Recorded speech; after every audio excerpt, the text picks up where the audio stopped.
गांधी को असम्मान नहीं बीजेपी नेता विरुद्ध में एतला देला अनुगुल जिला कांग्रेस। आज पूर्वाह्न अनुगुल जिला कांग्रेस कमिटी पक्षरु जिला सभापति सुनील कुमार प्रधान नेतृत्व में स्थानीय जिला कांग्रेस भवन ठारू एकत्रित होई शताधिक कांग्रेस नेता आरक्षी अधीक्षक कार्यालय पहुंची केंद्र पेट्रोलियम और प्राकृतिक गैस मंत्री हरदीप सिंह पुरु, केंद्र संसदीय व्यापार मंत्री किरण रिजिजू और बीजेपी सांसद निशिकांत दुबे विरुद्ध में लोकसभा विरोधी दल नेता राहुल गांधी को विभिन्न प्रकार अपशब्द प्रयोग करी लोकसभा और बाहर असम्मान करने सह तांको मिछ कही बदनाम करुवा नहीं भारतीय न्याय संहितार विभिन्न दफारे गिरफ करने स्थानीय आरक्षी अधीक्षक को एक एतला प्रदान करथिले। उक्त एतला को अतिरिक्त आरक्षी अधीक्षक राजीव लोचन पंडा ग्रहण करथिले। आजिर एही एतला प्रदान समय जिलार शताधिक वरिष्ठ कांग्रेस नेता और कर्मी उपस्थित थिले। जो भली भाबरे आम पार्लियामेंट भितरे राहुल गांधी को आमर सर्वमान्य नेता आउ भारतर विरोधी दल नेता को जो भली भाबरे अपमान करा होची, जो भली भाबरे देशद्रोही बोली कुआ होची एवं जो भली भाबरे तांको इलेक्शन लड़िबे नाही बोली कुआ होची गोटे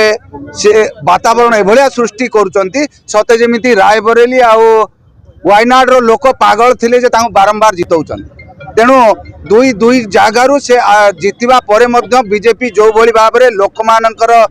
स्वर को लोकमानकर अधिकार को चापी देवा को चाहूचे एवं राहुल गांधी को अपमान करुची ता विरुद्ध रे आज आम एसपी जरिया एसपी को आज आम एफआईआर दौचु कि से जी भी कहूना कहीं किरण रिजिजू धरी जो माने भी ता भितर अच्छा समस्त को गिरफ्त करा जाओ एवं या पूर्ण कार्यानुष्ठान जदि न हैला ताले आगामी दिन में कांग्रेस या को राजरास्ता को आनिबो एवं देश को अचल कर देबो एतरे कोनोसी अत्युक्ति हबन। तो मोदी सरकार तानाशाही सरकार रो जो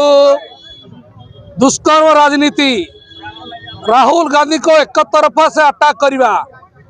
जननायक राहुल गांधी सारा भारत वर्ष रे आज जो तांकर लोकप्रियता एवं समस्त राज्य रे जो लोकप्रियता ताकू देखी बारंबार अटैक करवा ए मोदी सरकार रो एवं ता दलर गोटे प्राधान्य उद्देश्य हो गलानी एवं प्राधान्य मुद्दा हो गलानी। तेणु मोदी सरकार को एक कांग्रेस दल भारत जातीय कांग्रेस दल एवं अनुगुल कांग्रेस एवं तालचेर कांग्रेस एवं जिलार समस्त कांग्रेस विरोध करुची। आगामी दिन में जदि यार समाधान न करती एवं राहुल गांधी को मिथ्या केस रे दियंती तबे कांग्रेस दल राजरास्ता रे आंदोलन करिवो एवं राजरास्ता को बंद करिवो।